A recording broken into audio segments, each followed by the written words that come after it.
Robert ফ্রস্টের বার্চেস কবিতাটা পড়েছেন? আপাত দৃষ্টিতে খুবই সাধারণ, তাই না? কয়েকটা গাছ বরফে নুয়ে পড়েছে, কিন্তু এর গভীরে লুকিয়ে আছে জীবন, স্বপ্ন আর কঠিন বাস্তবতার এক দারুণ গল্প। চলুন আজ আমরা সেই গল্পটাই খুঁজে বের করি। কবিতার শুরুতেই একদম একটা সহজ প্রশ্ন। আচ্ছা, এই বার্চ গাছগুলো এমনভাবে বেঁকে গেছে কেন? আর ঠিক এই প্রশ্নের উত্তর খুঁজতে গিয়েই ফ্রস্ট আমাদের একটা মজার খেলায় নামিয়ে দেন। খেলাটা হল বাস্তবতা আর কল্পনার মধ্যে। ফ্রস্ট কি বলছেন শুনুন। উনি বলছেন, I like to think some boys bin সুইংিং them, but সুইংিং doesn't bend them down to stay, as I স্টোমস do. কি অসাধারণ, তাই না? শুরুতেই দুটো ছবি, একদিকে একটা বাচ্চার দুরন্ত খেলার ছবি, একটা রঙিন কল্পনা, আর ঠিক তার বিপরীতে বরফ ঝড়ের রুক্ষ কঠিন বাস্তবতা। পুরো কবিতাটা কিন্তু এই দুই মেরুর মধ্যেই দুলতে থাকবে। তো ব্যাপারটা কি দাঁড়ালো? গাছ বেঁকে যাওয়ার পিছনে দুটো কারণ। একটা হলো ফ্যাক্ট, কঠিন সত্যি, আর অন্যটা হলো ফ্যান্সি, মানে একটা সুন্দর কল্পনা। আর মজার ব্যাপার হলো কবি কিন্তু আসল সত্যিটা জানেন, কিন্তু তিনি কোনটাকে বেছে নিতে চাইছেন সেখানেই লুকিয়ে আছে কবিতার আসল মজা। দেখুন, বক্তা কিন্তু মোটেই বোকা নন। উনি ভালো করেই জানেন যে বিজ্ঞানসম্মত কারণটা হলো বরফ ঝড়। ওটার জন্যেই গাছগুলো এমনভাবে বেঁকে গেছে যে আর সোজা হতে পারবে না। কিন্তু উনি বলছেন, আমার ওটা ভাবতে ভালো লাগে না। উনি বরং ওই ছেলেটার গল্পটাকেই বেছে নিতে চান, জেনে বুঝে, ইচ্ছে করে। এখানেই মানবিকতার ছোঁয়া। আচ্ছা, চলুন আগে বাস্তবতার দিকটা একটু ভালো করে দেখে নিই, মানে ওই বরফ ঝড়ের ব্যাপারটা। কবি বলছেন, ট্রুথ ব্রোক ইন, মানে কল্পনা তো ভালোই চলছিল, কিন্তু হঠাৎ করে সত্যিটা যেন দরজা ভেঙে ঢুকে পড়ল। ফ্রস্টের শব্দচয়নটা একবার খেয়াল করুন। কি বলছেন উনি? Soon the sun's warmth makes them shed crystal shells, shattering and avalanching on the snow crust. বরফকে বলছেন স্ফটিকের খোসা। ভাবা যায় যেন গাছগুলো একটা স্ফটিকের বর্ম পড়ে আছে, আর যেই না একটু রোদ উঠল অমনি সেই বর্ম ঝনঝন করে ভেঙে গড়িয়ে পড়ছে।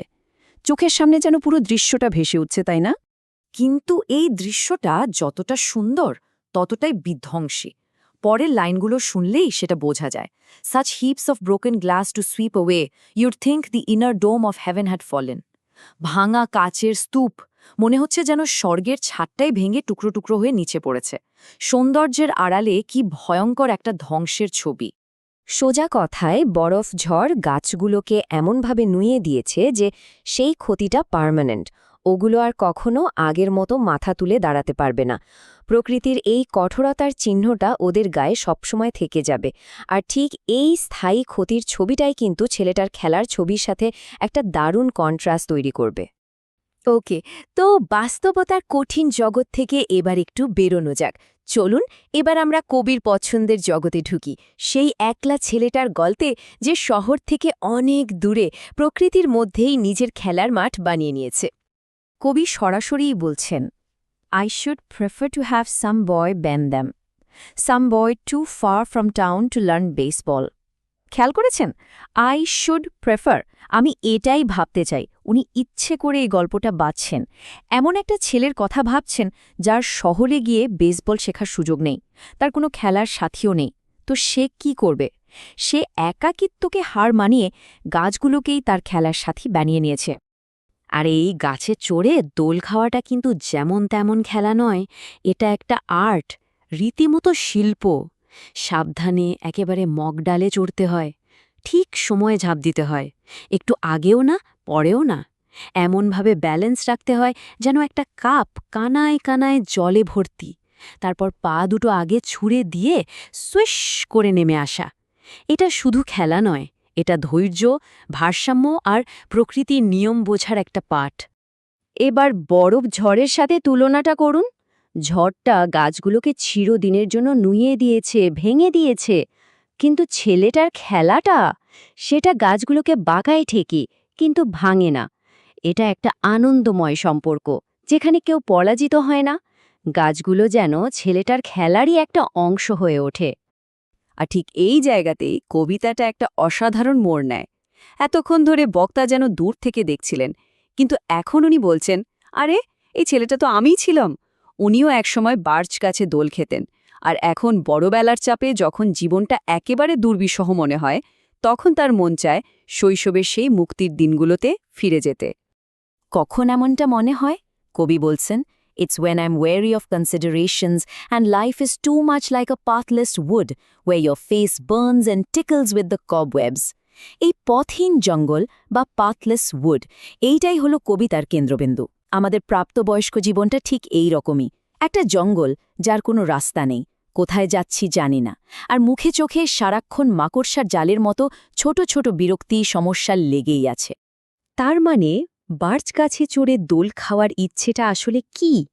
এটার কিছুই না, বড়বেলার এই দম বন্ধ করা পরিস্থিতি থেকে এক মুহূর্তের জন্য পালিয়ে যাওয়ার ইচ্ছে, মানসিক ক্লান্তি থেকে একটুখানি ছুটি নেওয়ার আরতি।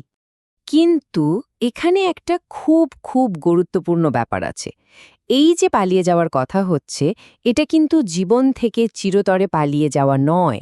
মানে এটা মৃত্যুর কথা বলছে না, একদমই না। এটা একটা টেম্পোরারি এসকেপ, একটা বিরতি। উনি পৃথিবী ছেড়ে একটুখানির জন্য যেতে চান শুধু, আবার ফিরে আসার জন্য। লাইনগুলো শুনলেই ব্যাপারটা পরিষ্কার হয়ে যায়। I'd like to get away from Earth while, and then come back to it and begin over. ব্যাপারটা একটা রিফ্রেশ বাটনের মতো।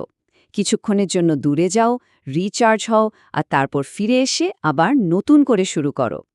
এটা শেষ নয়, এটা নতুন করে শুরু করার একটা উপায়। কিন্তু কেন ফিরে আসা?